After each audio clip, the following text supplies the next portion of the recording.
It's 1987. Mike Tyson stands at his peak, undefeated and untouchable. After demolishing another opponent, his eyes burn with fire as cameras roll. "Nobody can drop me," he declares. "I'm invincible. I'm a god among mortals."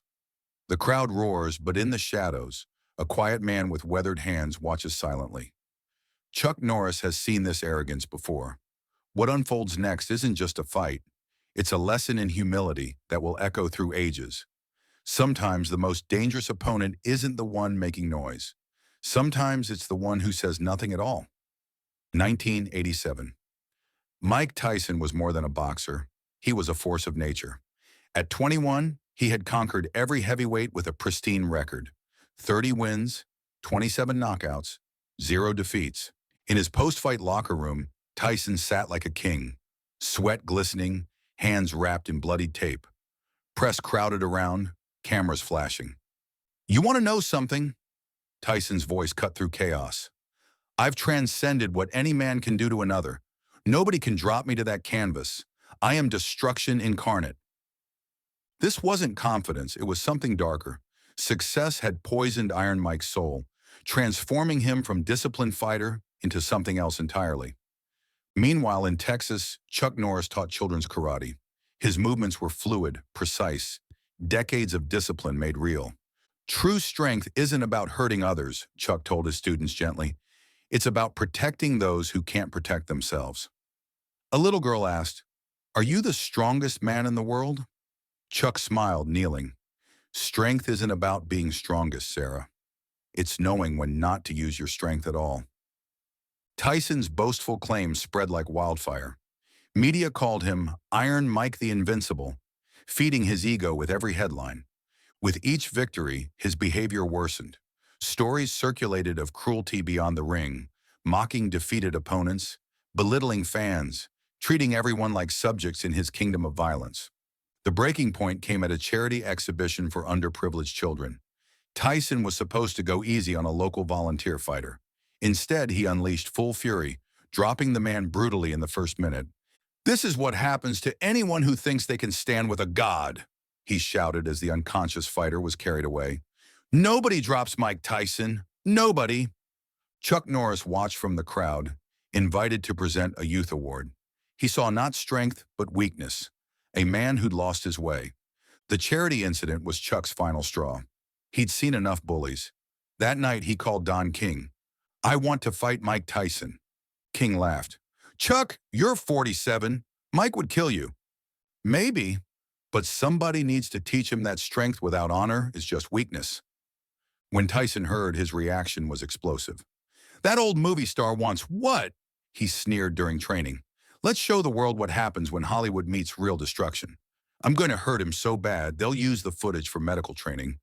But Chuck wasn't delusional.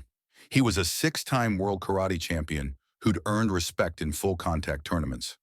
While Tyson devastated with boxing, Chuck had perfected something different. Martial arts philosophy combining technique with discipline. The fight was set for Caesar's Palace. The boxing world divided between publicity stunt and potential manslaughter. Preparing, Chuck remembered Korea, age 19, Air Force service. He'd walked into a dojo expecting to dominate, but elderly Master Park, barely 5 feet tall, effortlessly threw him down.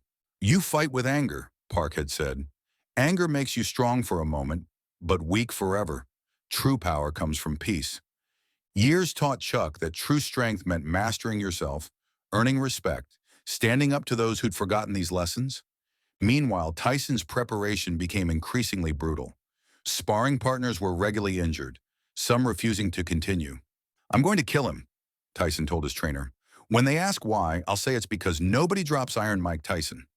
His trainer shook his head sadly. "Mike, your real opponent isn't Chuck. It's the monster you're becoming." But Tyson was beyond reason, consumed by his mythology. Fight night arrived at Caesar's Palace, the arena packed with those expecting massacre or miracle. Chuck entered first, serene in simple black trunks, like approaching meditation rather than fighting a killer. Tyson stalked in like a predator, face masked with rage. The size difference was stark. He looked capable of breaking Chuck in half. At center ring, Tyson tried his intimidation tactics, those dead eyes that broke opponents before the first bell. Chuck met his gaze calmly. For the first time in years, Tyson felt doubt. Something in Chuck's eyes couldn't be shaken. "Ready to learn what pain feels like, old man?" Tyson whispered. Chuck's barely audible response cut like a blade. "Ready to teach you what respect looks like, son." The bell rang. Tyson exploded forward with championship fury, throwing a devastating hook that would decapitate most men. Chuck wasn't there. He'd moved with impossible speed. Tyson unleashed combinations that ended careers. Chuck flowed around them like water, movements so precise they seemed choreographed. For 30 seconds, Tyson threw everything. Chuck made him look amateur. As Tyson overextended on a massive right hand, Chuck struck. Not a flashy movie kick, a simple, perfect straight punch delivered with 30 years of discipline. The sound was like a gunshot. Iron Mike Tyson fell like a tree in a hurricane, hitting canvas with an echo through the suddenly silent arena. Eyes rolled back, unconscious. The referee didn't count. Fight over in 42 seconds. 20,000 people sat in the stunned disbelief. The invincible Iron Mike lay motionless while Chuck stood over him, not triumphant, but almost sad. When Tyson regained consciousness, his eyes were different. Arrogance replaced by confusion and humility. "How?" he whispered. Chuck helped him sit. "You forgot something important, Mike.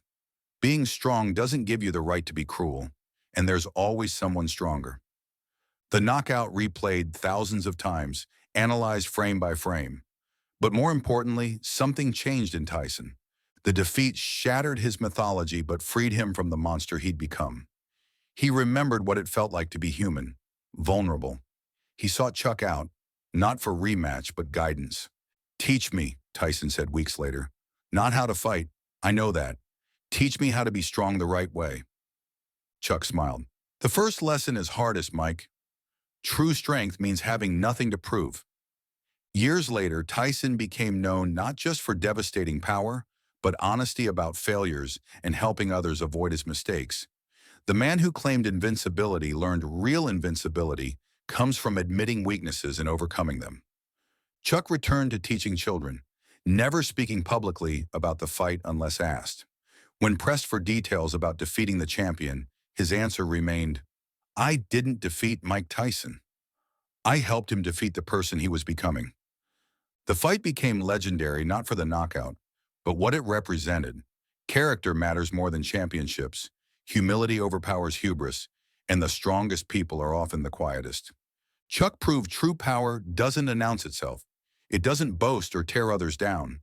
True power is like a deep well, calm on the surface with unmeasurable depths. Tyson learned being dropped wasn't his story's end. It was a better chapter's beginning. Sometimes we must fall to truly learn how to stand. Sometimes the greatest victory isn't knocking someone down, it's helping them get back up. Real champions aren't made in the ring, they're made in moments when they choose character over conquest.